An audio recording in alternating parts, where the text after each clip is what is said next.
Salut à toutes et à tous, j'espère que vous allez bien, que vous avez passé une bonne semaine. Bon écoutez, moi ça va. Aujourd'hui donc je vais vous parler sur la prison, machin et tout, que je vous avais dit que je développerai dans ma vidéo sur France, du coup. Ben ça tombe bien parce que justement, je me suis retrouvée dans une situation un peu compliquée, enfin compliquée. Figurez-vous que ma voisine elle a voulu se garer et en fait il y avait un mec qui gardait la place, je sais pas ce qu'elle a fait, enfin bon, elle a parlé un peu chaud et en fait les mecs ils lui sont tombés dessus, ils lui sont tombés dessus et ils lui tapaient sur la voiture et tout. Et moi en fait j'arrivais avec ma fille et je la vois donc elle fait marche arrière, elle s'en va. Et moi j'arrive et je leur demande, je leur dis c'est quoi le problème? Donc il y avait 3-4 mecs qui restaient parce que les autres ils étaient partis du coup. Parce qu'en fait les mecs, le mec il est seul, il va s'embrouiller. Il y a une arabe ou un arabe qui passe. Il voit que le mec, l'arabe il s'embrouille avec un blanc ou une blanche. Il vient se mêler, tu vois, parce que bon le mec face à une femme, il est pas de niveau, tu vois, non je sais pas. Donc il vient se mêler. Après, tu en as un autre qui se greffe, et puis un autre qui se greffe. Et après, ils se mettent 5 ou 6. Non, ils se connaissent pas en plus, hein. Ils se mettent 5 ou 6 contre la blanche ou contre le blanc. Mais ils se connaissent pas entre eux. Mais juste genre solidarité. Parce que vu que c'est un arabe, obligé la blanche, c'est une raciste, ou le blanc, tu vois. Et donc, si elle lui dit quelque chose, c'est obligatoirement, c'est lui la victime. Tu comprends? Non, non, mais un truc de fou. Donc, ils sont là, ils commencent à discuter et tout. Enfin, ça s'invective et tout, machin et tout. Elle se bat, moi j'arrive. Donc, je lui dis, qu'est-ce qui se passe? Donc le mec il me dit ouais là là là, il me gueule dessus, je dis ouais, je dis attends, moi déjà tu t'énerves pas parce que tu me parles pas énervé parce que moi j'y suis pour rien, j'ai dit, et ensuite deuxièmement qu'est-ce qui s'est passé? La fille qui disait oh frère vas-y, ouais parce qu'elle aussi niveau intellectuel, bon. Ok, elle a pas dû trop aller à l'école, elle aussi. Donc, oh frère vas-y viens, ça c'est le genre musulman qui prie, qui fait le ramadan, qui tu vois, qui va dire ouais les blanches, machin, on dirait des tapins, tu vois, mais bon la fille elle faisait partie du lot, c'est elle qui tapait sur la voiture, non mais s'il te plaît, c'est elle qui tapait sur la voiture. Et elle me dit, oh, pourquoi, qu'est-ce que tu veux, tu es journaliste ou qu'est-ce qu'elle veut? Parce qu'elle me parlait même pas à moi. Elle fait, qu'est-ce qu'elle veut, elle? Viens, qu'est-ce qu'elle veut, elle est journaliste ou quoi? Alors, oui, je la regarde, ça j'hallucine, je me dis, attends, elle est journaliste, d'où ça sort? Chez nous on disait, tu es de la police ou quoi? Eux, c'est journaliste. Non, mais pour vous dire le niveau de, tu vois, limite ils craignent plus le journaliste que la police, tu vois. Tu es journaliste, qu'est-ce qu'elle veut? Et en fait, elle s'est caguée parce que je me suis mêlée. Non, mais un truc de fou. Et donc, j'ai dit, je sais pas, vous en prenez à une vieille, je sais pas, c'est ma voisine. Donc ouais, je me mêle en fait. Ouais, mais viens, elle a pas se mêler, elle, viens, frère, vas-y, viens, arrête de lui parler et tout. J'ai dit, je me mêle si je veux en fait, c'est ma voisine et je veux savoir pourquoi vous agressez une vieille en fait. Bah, le mec me dit, non, on l'a pas insulté, on l'a pas menacé. Je dis, ah ouais, heureusement. Ouais, elle a manqué écraser mon frère, machin et tout, parce qu'il gardait la place et tout, nan, nan. Je dis, ouais, d'accord. J'ai fait, je sais pas, vous vous mettez assise contre une vieille. J'ai dit, lol. Et en fait, c'est ça qu'ils font. L'union fait la force. Mais si, nous, de notre côté, on y va aussi. Et les mecs, de suite, vous voyez, moi, j'y suis allé, je me suis dit, oh, pourquoi, c'est un condé ou quoi? Parce que moi, elle a dit, oui, tu es journaliste. Mais moi, je suis sûr qu'à la base, elle croyait peut-être que j'étais un condé, tu vois, ou femme de condé, ou je ne sais rien, tu vois. Ben, ils sont partis et ils ont plus rien dit. J'ai marché comme ça, j'ai rentré chez moi. Je me suis retournée, je l'ai regardé, j'ai vu qu'elle me regardait. Tout en marchant, je l'ai regardée. Donc elle a la tête tournée derrière. Et elle a baissé les yeux, elle est partie. Hein. Lol, tu veux qu'elle fasse quoi? Déjà, si vous faites ça, donc pour en revenir, donc du coup, à ça, puisque au moins comme ça c'est réglé, on va enchaîner donc sur la prison. Moi, je regarde ID investigation, et en fait, là-bas, vous avez vu, aux États-Unis, il y a des peines cumulables, il y a des États où il y a la peine de mort et tout. Donc déjà, la prison et la peine de mort, ça te dissuade pas.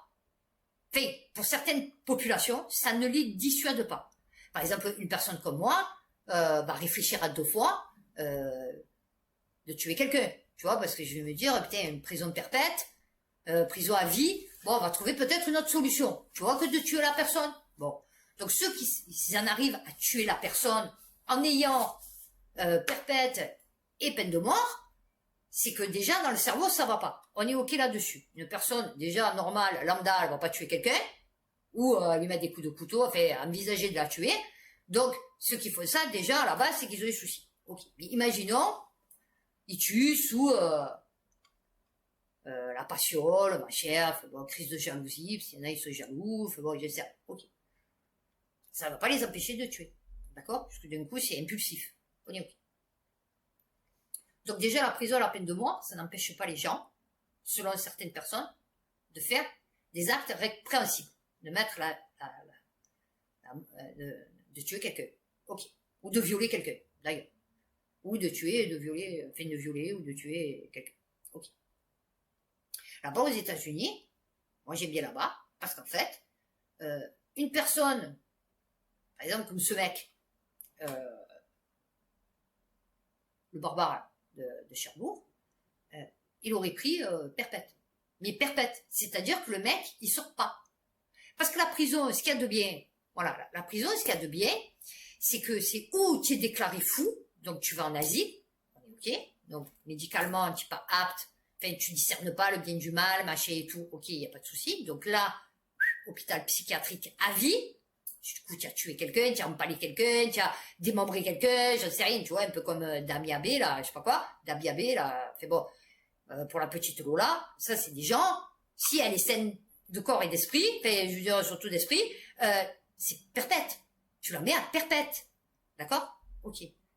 Limite, peine de mort, s'il y a la peine de mort. Ok, parce que c'est délibéré, elle a pris, elle a découpé, ça me bat les bonbons.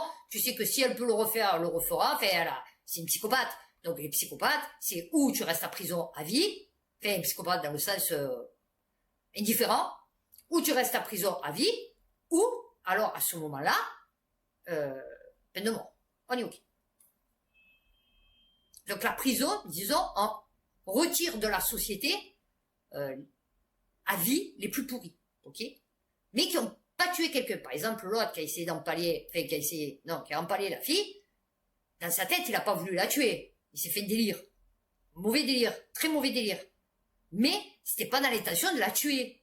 D'accord? Donc lui, peut-être pas peine de mort, mais prison à vie. Tu vois? Voilà, prison à vie. Et tu lui fais faire, alors pas des travaux forcés, mais genre nettoyer les rues, par exemple, tu vois. Mais il faut mettre les moyens. Mais il faut aussi que l'éducation nationale fasse son boulot. Mais il faut aussi qu'il y ait de l'emploi. Mais il faut aussi que, vous voyez, il y a tellement de paramètres qui rentrent en compte que, parce que la justice, on te dit les policiers les arrêtent, la justice, elle les met dehors. Lol. Donc c'est la faute des juges. Mais c'est pas la faute qu'il n'y a pas de moyens. C'est le juge qui a décidé de le remettre en liberté. On est d'accord, c'est la personne qui a décidé de le remettre en liberté, puisque c'est un juge. Donc on s'en fout des moyens ou pas des moyens. D'accord? Donc ça, c'est de la connerie de dire la justice, elle a pas assez de moyens. Non, le mec, il a fait je sais pas combien de trucs, il a violé sa petite sœur, je suis désolé, tu dis pas, non, ça va, c'est bon, ah ouais, on lui met 6 mois, après c'est bon, il sort. Là, il a violé sa petite sœur, c'est prison à vie. C'est prison à vie, le truc, tu vois, il y a même pas cherché à comprendre, en fait. Mais par contre, pendant sa prison, ouais, pas adoré, tranquille. Non, non, tu lui fais nettoyer, tu lui fais repeindre, tu lui fais... Puisque, moi, tu viens à Marseille, vas-y, fais les repeindre, les murs et tout, ils sont tous tagués. Pourquoi tu le refais pas faire? Il y a des endroits, c'est tout défaussé. Allez, les trous, mais il faut des surveillants, il faut un personnel pénitentiaire, il faut... Donc oui, effectivement, il faut les moyens. Mais ça nous coûterait peut-être moins cher de faire ça que du coup, par exemple, comme elle qui s'est fait empaler, qui va y avoir les psys, bon, l'hôpital, la justice, le mec qu'on va nourrir et loger pendant peut-être 5 ans, hein, au grand max, du coup il va ressortir, après tu veux le mettre où? Donc, je pense, et peut-être refaire encore, parce que là il y a eu la petite sœur, il y a eu elle, donc je veux dire déjà ça fait 2 de foutus, tu vois, sur son trajet, plus tous ceux qu'il a peut-être harcelés, qu'il les a torturés, que bon, tu sais pas le mec, tu vois. Ça, le mec, c'est prison à vie. Et tu lui fais faire des trucs. Après, pour ceux qui font des petits larcins, genre dealers, machin et tout, tu leur fais des centres, on va dire pénitentiaires, mais pas la prison, où ils peuvent apprendre un métier, où ils peuvent, mais vraiment apprendre un métier. Enfin, je veux dire, tu vois, aller par exemple, je sais pas, comme les compagnons bâtisseurs, tu vois, les compagnons du devoir. Tu vois, les compagnons du devoir, c'est bien, parce que tu vas là-bas, et le mec, sculpteur, machin, enfin, c'est vraiment des trucs, et puis les mecs, ils sont au top du top. Tu vois? Un peu militaire, tu vois, bah déjà, tu remets le service militaire, tu vois, parce que t'as mis que mal, mais avec des vrais militaires, tu vois, pas celle comme l'autre qui courait sous 40 degrés et qui a dit je vais mourir, tu vois, parce que du coup, non, des vrais militaires, des mecs qui ont des couilles, tu vois, des vrais militaires. Et tu verras que déjà tout ira. Mais ça, tu peux le faire que si après, une fois que tu as fait ça, il y a une perspective d'avenir. Parce que si le mec, une fois que tu as fait tout ça, quand il sort, ce jeune qui a fait peut-être 2 délits de fuite, qui a vendu peut-être 4 barrettes de shit, bon, des petits délits, on va dire. C'est quand tu le relâches, il n'y a pas de perspective de boulot, que tu sais qu'il va bien gagner sa vie, tu peux lui dire, tu pars à l'étranger, machin, on s'en fout, tu vois. Tu lui montres toutes les perspectives qu'il peut avoir avec ce truc, et tu verras que tout y a... Mais là, il sort, il va faire quoi? Il va se retrouver au Pôle emploi. Au Pôle emploi, ils vont lui dire, bon, tiens, bougnoule, tu es un bamboula, on en a rien à foutre de ton machin, de trucs, de choses, de con. Tu vas finir à faire des trous au boulevard de Pommière, ou alors tu vas... Non. Voilà, il y a tout un contexte. Donc moi, je suis pour déjà le système américain. Voilà. Moi, c'est des peines cumulables. Là, il y en a un, j'en vois tous les jours. Les Condés, ils ont les moyens là-bas. Les Condés, ils ont la caméra. Oh, alors, t'as des pourris comme de partout, comme on a vu les Condés qui te massacrent un mec et tout pour rien. Ok, il y a des bavures. Ok, mais les trois quarts, quand vous les voyez à la télé, le mec, bon d'accord, il est filmé, il sait que ça, peut-être sa vidéo va être diffusée, mais en tout cas, le mec, il est respectueux. Bonjour monsieur, ah, le mec, il avait fait je sais pas quoi, il avait tué un mec et sa femme. Ils lui ont dit, assis, mettez-vous à genoux, bon déjà, à distance, mettez-vous à genoux, main derrière le dos, donc déjà le mec il s'exécute. À un moment donné, il dit ma chaussure, il lui dit, ne vous inquiétez pas, on va vous la rendre. Lol. Après, à un moment donné, il lui dit, bon, levez-vous, parce que le mec, il fait 1m90, il pèse 120 kilos. Il lui dit, bon, relevez-vous, le mec, il se relève et tout. Il lui dit, merci pour votre coopération. Où tu as vu que les Condés disent ça en France? Non, non, mais où tu as vu que les Condés disent ça? Ils sont taillés comme des cotons-tiges, ils arrivent, il faut les fatchoumaquer. Ouais, bonjour, police nationale, vos papiers, s'il vous plaît. Wow, what the fuck? Les mecs, là-bas, non. Bonjour, monsieur, bonjour, madame. Je peux voir vos papiers, s'il vous plaît. Voilà, tranquille. Et tu verras que déjà, ça ira mieux, tu vois. Eh ben là-bas, tu te fais prendre, et là, le mec, trop il doit... Après, oui. Après, si le mec, il bouge ou quoi, ils te disent, on va vous taser, arrêtez. Non, le mec, il continue, il te le tase. On continue. Non, non, le mec, non, non, c'est bon, j'arrête. Vous êtes sûr, vous l'arrêtez, parce que sinon, on recommence, on vous retase. Non, non, c'est bon. Et le mec, il se lève, il dit plus rien après. Mais parce que ce qu'il faut, c'est juste. Ils suivent les procédures, ils suivent tous les trucs qu'ils ont la caméra, ils ont le son, ils ont tout, la caméra embarquée sur la voiture, Nous, pour avoir des vidéos de police, il faut qu'on passe par les reportages. Pour que le journaliste, il filme. Non, c'est pas ça. Normalement, on devrait avoir accès. Mais non, on n'a pas, parce qu'ils en ont pas.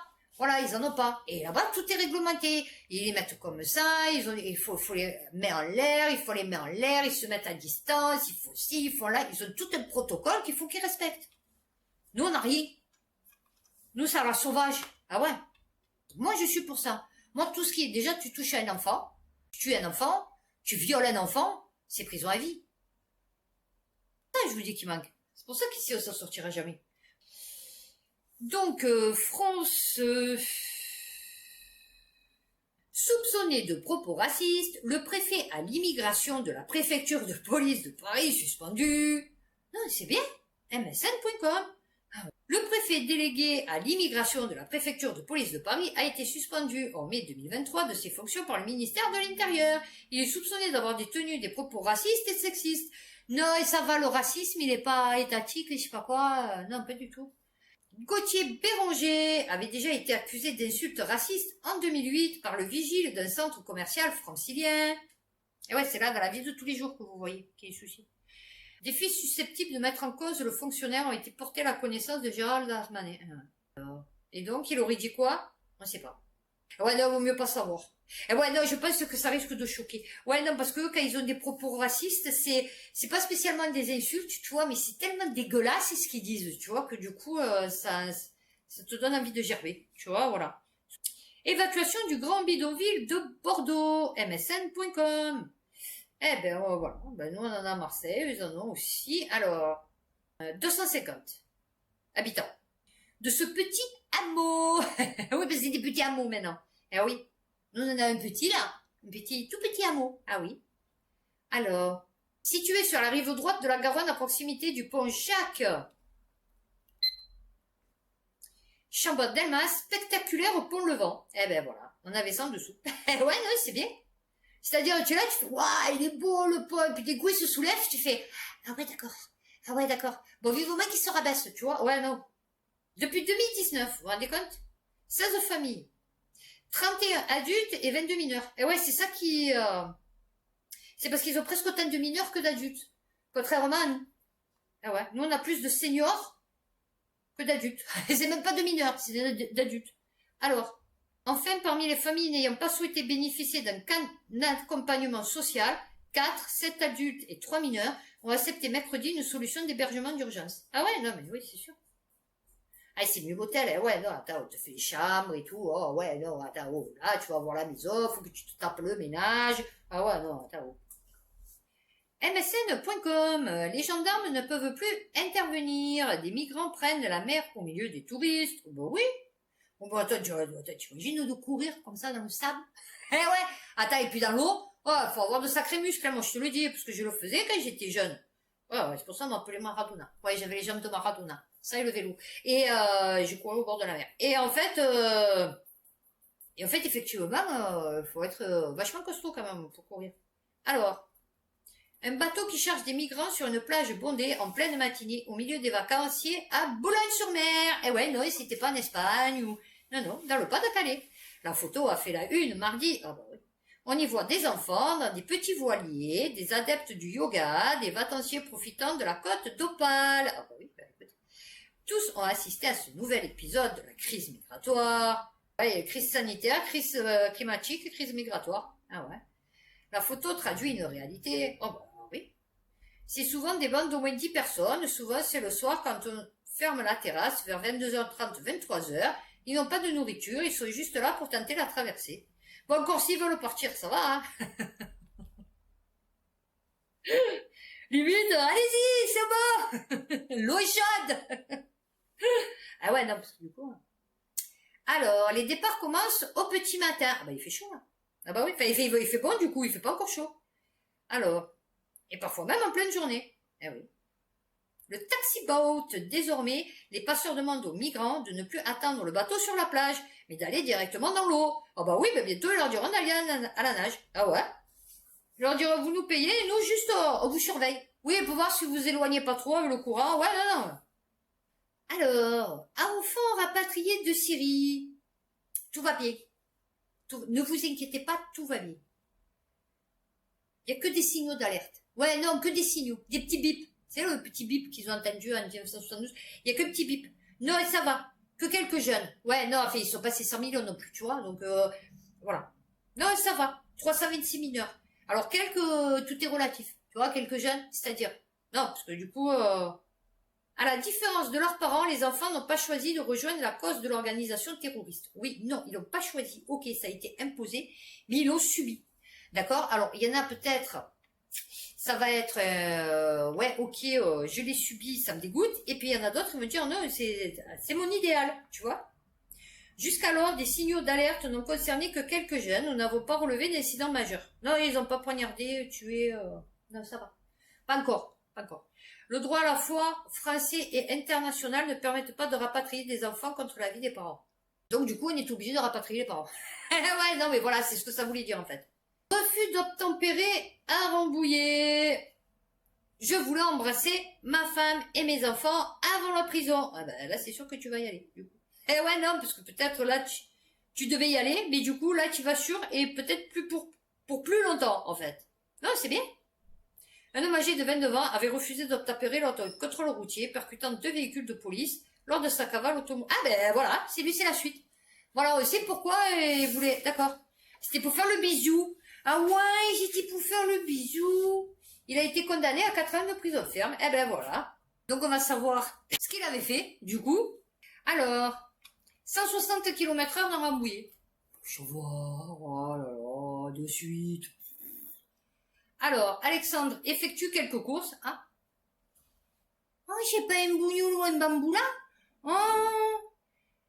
Pour le compte de sa compagne, enceinte de 4 mois. Une patrouille de police repère l'Opel Vectra du futur papa et décide de l'arrêter pour le contrôler. Ça. Alexandre prend la fuite.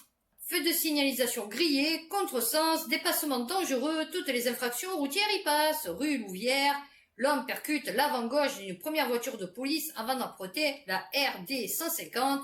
Son compteur affiche 160. Il devait se caguer les condés. Ils ont dû se dire, oh putain, qu'est-ce qu'il nous fait, lui? Cela joue à l'américaine. Alors, au rond-point de Guerlain, l'équipage de police le prenant en chasse dérape sur la chaussée mouillée et perd le contact. Plus loin, un troisième véhicule de police tente de le stopper et est à son tour percuté. Alors qu'il traverse une zone de chantier, Alexandre accroche un rouleau compresseur. Son pneu crève. Et pourtant c'est gros un rouleau compresseur. Hein. Il pousse alors son véhicule endommagé jusqu'au domicile. Ah, donc ça veut dire que les condés l'avaient perdu. Eh ouais, non, parce que du coup, la police mettra quelques minutes à retrouver sa trace de l'autre côté de la frontière entre les Yvelines. Eh ouais, c'est ça, tu vois. Positif au cannabis et sans permis. Ouais, mais c'est pas le taux de THC qui lui a fait perdre la boule, tu vois. C'est depuis la prison de Fresnes qu'Alexandre assistera à la naissance de sa fille. Bah, c'est bien. Bon, écoute, un bel exemple, hein, pour la future génération. Pas mal. Refus de certains arrêts maladie de policiers, c'est une atteinte grave si on en fait la règle, souligne le docteur Jérôme Marty. Ouais. Ah oui, elle est libre, l'Union. Non mais, lol, quand je vous dis paradoxal, Union française de la médecine libre. Et voilà, le mec il savait plus, il s'est dit, oh putain, là c'est une occasion rêvée de refaire mon retour. 3 milliards 500 millions d'années de recul, hein, sur l'institution, n'est-ce pas? Ouais, parce que pour une année, on cumule le nombre d'heures passées de la police depuis le début de la police, et on aura le taux de... Ah ouais. Arrêt maladie de complaisance, 40 médecins sous surveillance en Isère. Je me sens traîné dans la boue. Mais c'est-à-dire que si tu as autant de clients, oui, non, parce que c'est plus des patients, si tu as autant de clients que ton confrère et que tu as 3 fois plus d'arrêt maladie, c'est que peut-être, il y a une couille dans le pâté. Il dénonce une mise sous surveillance. Ben, c'est-à-dire, c'est un peu nos pépettes, chérie. Donc c'est normal qu'on te surveille un peu, parce que toi, quand tu prescris, c'est nous qu'on paye. Tu vois? Voilà. Et ouais, non, je crois qu'ils ont pas... Ah, d'accord, ils savaient pas. Ah, d'accord. Ah, ben, peut-être il faut leur rappeler, alors. Je l'ai vécu comme une humiliation. Je me suis sentie honteuse et je me suis posé des questions. Ah ouais. Par contre, sur un autre sujet, tu t'en es pas posé des questions. Non, tiens, vous avez pas le masque, vous rentrez pas. Non, mais vous êtes pas vacciné, je vous soigne pas. Eh ouais, non, non, non. Eh ouais, non. Là, c'était pas la honte. Non, non, non. Là, non. Pas de problème. Ben, en parlant de piou-piou, tiens, vous avez vu, parce que je viens de passer devant, Gérard Leclerc. Eh ouais, la canne. Eh ouais. C'est correct. Lui, je sais qu'il était à fond le piou-piou. Hein, qu'il voulait que je meure, que mes enfants meurent. Oui, je sais, j'ai bloqué. Ah ouais, non, mais je sais, mais c'est grave. Donc, c'est très grave ce qui s'est passé. Donc, enfin, en tout cas pour moi, c'est très très grave. Parce que moi, je peux pas souhaiter la mort de quelqu'un que je ne connais pas, en fait. Tu vois, surtout sur les sujets comme ça. Donc, et donc, du coup, ben, tu vois, comme quoi c'est quoi, c'est toi qui es passé le premier.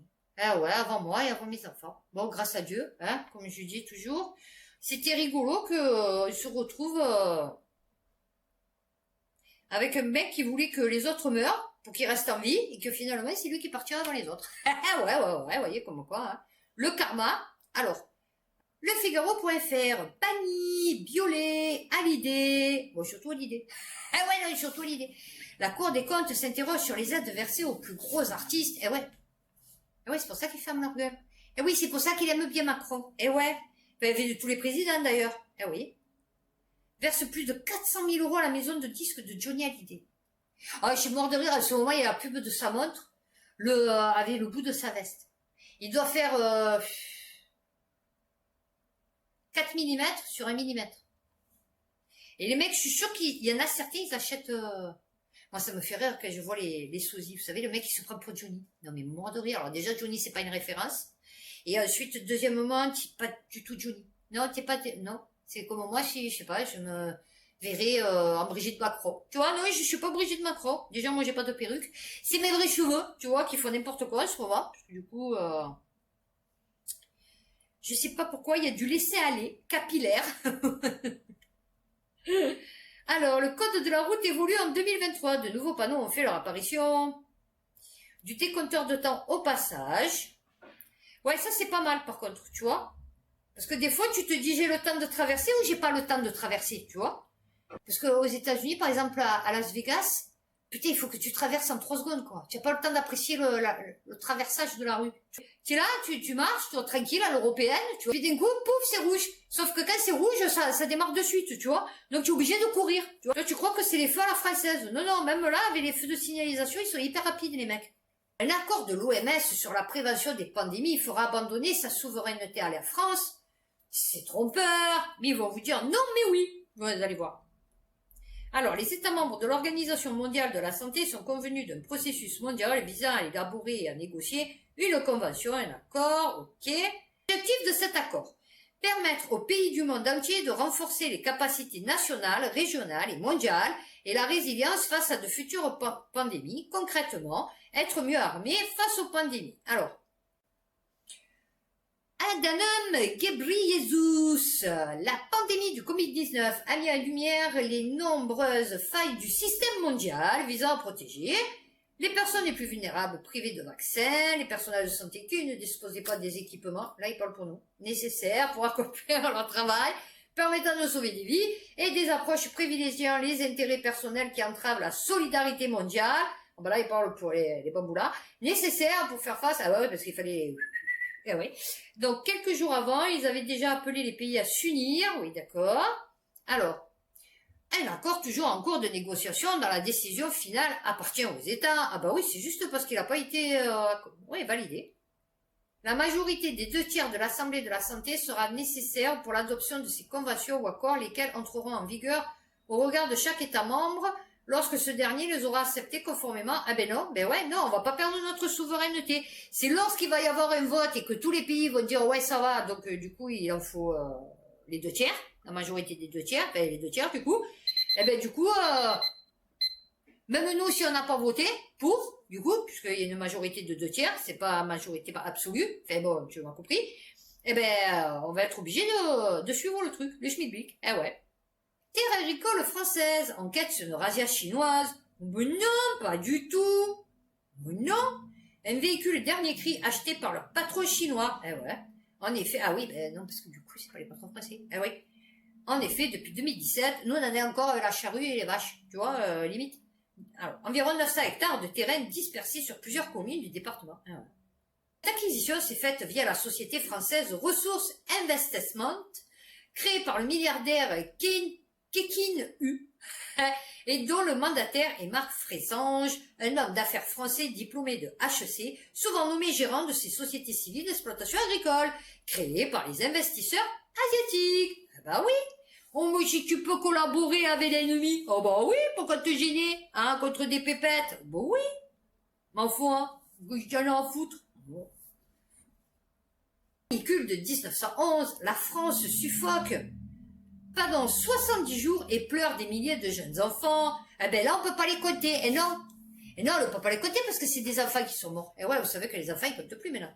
Donc, c'est pour ça. Non, il n'y a pas eu de sécheresse de canicule en 1911. Et non, d'ailleurs, vous avez vu, en Italie, ils l'ont pas eu jusqu'en 1862. Eh ouais. Depuis il y a 20 ans, en août 2003, la France subissait l'une des canicules les plus longues et meurtrières de son histoire. 15 000 personnes. Eh ouais. Et là, cette année, ah bah oui, je sais pas. Il y en a pas. Alors, cette année, il meurt pas du soleil. Eh ouais, cette année, il meurt pas du soleil.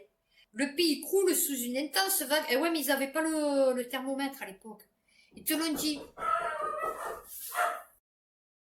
Donc, on en était à la canicule de 1911. Oui, parce que ma mère est arrivée entre-temps, elle est arrivée plus tôt. Donc, du coup, voilà, j'ai été obligée de couper.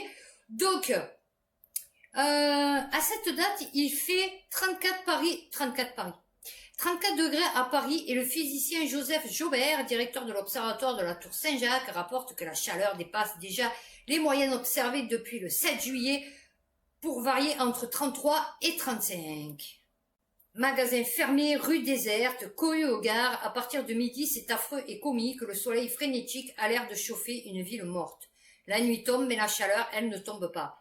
Il faut dire que le thermomètre flirte progressivement avec les 37 à l'ombre à Paris, 38,5 à Nantes, 37 au Mans et à Nancy, 36 à Toulouse et à Limoges, 35 à Clermont-Ferrand et 38 à Lyon. Oh, il y a pas Marseille. 40 000 personnes succombent à cette longue et terrible sécheresse. Et que contrairement à 2003, ce ne sont pas les personnes âgées qui ont été les victimes les plus nombreuses, mais les bébés de moins de 2 ans. Ah ben, c'est pas grave. Eh ben non, c'est pas grave, hein. Ah bah oui, les vieux, ils te l'auraient dit, hein. C'est pas grave, on s'en fout, hein. Ah ouais, nous, du moment qu'on est vivant, ah oui. Mais non, non. Comme il disait l'autre, Idrissa Berkane, là, celui qui est venu, là. Bon, il se teignait un peu les cheveux quand même, ça se voyait. Il disait avant le Groenland, soi-disant, il était vert. Et oui, le désert aussi, il était vert. Eh ouais. Puisqu'à la base à la place du désert, ils ont trouvé des arbres. Donc ils savaient parce qu'en dessous, il y a de l'eau. Ah ouais, il y a des immenses nappes phréatiques. Oh, j'ai des soucis là. Hein. Alors, mort de Naël en Nanterre, rebondissement pour le policier qui a ouvert le feu, son avocat hors de lui. Eh ben oui, mon chéri, mais ce que tu omets de dire, c'est que ton client, il s'était cassé déjà la première fois quand il avait défoncé la gilet jaune de 19 ans, Angélique. Et ouais, il était parti 2 ans à l'étranger. Voilà, donc ouais, ils le gardent en détention parce qu'ils ont peur qu'il s'enfuit. Tu vois, qu'il assume pas ses responsabilités. Comme beaucoup de Français, d'ailleurs. Ouais, vous comprendrez tout seul. Mayotte, l'ouvrier qui a fait un malaise pendant l'opération Wambushu est décédé. Ah, vous allez vous dire, ouais, ça fout peu. Je veux dire, tu vois, c'est pas le premier qui meurt. Libération.fr, non, c'est sûr. Mais un employé BTP s'est effondré lors de l'opération de destruction du bidonville que lui-même habitait. Et ouais, je pense que peut-être c'est pour ça qu'il en est mort. Il est décédé suite à un AVC. Bon, peut-être le piou-piou aussi, hein, mais en tout cas, voilà, cher. Il vivait dans le quartier de Talus 2 de longue date avec sa femme et 3 de leurs enfants. Ah, ça veut dire qu'il en avait d'autres. Eh ouais, non, ça veut dire qu'il en avait d'autres. Et aurait demandé à son employeur des congés afin de s'occuper du déménagement et pour ne pas que lui et sa famille assistent à la destruction de leur domicile. Et cette demande lui a été refusée. Et en plus d'y assister, il y a participé. C'est, tu vois, c'est vicieux. Tu vois le truc? Ouais, c'est finance de la préfecture, de l'intérieur et de l'entreprise de destruction. Et tu crois que les enfants, la femme, après, elle va dire, ah ouais, putain, c'est bien les autorités françaises. Ah ouais, non, je vais bien respecter, non, un minimum de respect on a eu quand même. Ah ouais, non, ils ont eu un minimum de respect. Ah oui, non, de faire mourir, en fait, le père de mes enfants, enfin, de certains de mes enfants, du coup. Ah oui, non, parce que, de certains de ses enfants, en pratiquant la démolition de son logement, qu'il avait habité avec ses enfants. Donc, au lieu de pouvoir participer avec sa famille au déménagement, ses enfants ont vu leur père casser leur maison et en plus y mourir. Non, c'est bien. Moi, je pense que ça va. Pas de séquelles. Non, tout va bien aller. Tout va bien aller. Ah, voilà, bah écoutez, j'espère que cette vidéo vous aura plu. N'hésitez pas à liker, à vous abonner et à partager si vous voulez. Passez un bon week-end. Moi, j'espère que j'ai passé une pas trop mauvaise semaine, puisque je l'aurais passé en formation. Donc, j'espère, là, j'ai dit, bon, il faut plus que ça me touche, en fait. Et donc, d'ici là, prenez soin de vous, faites attention à vous, et puis à bientôt pour une prochaine vidéo.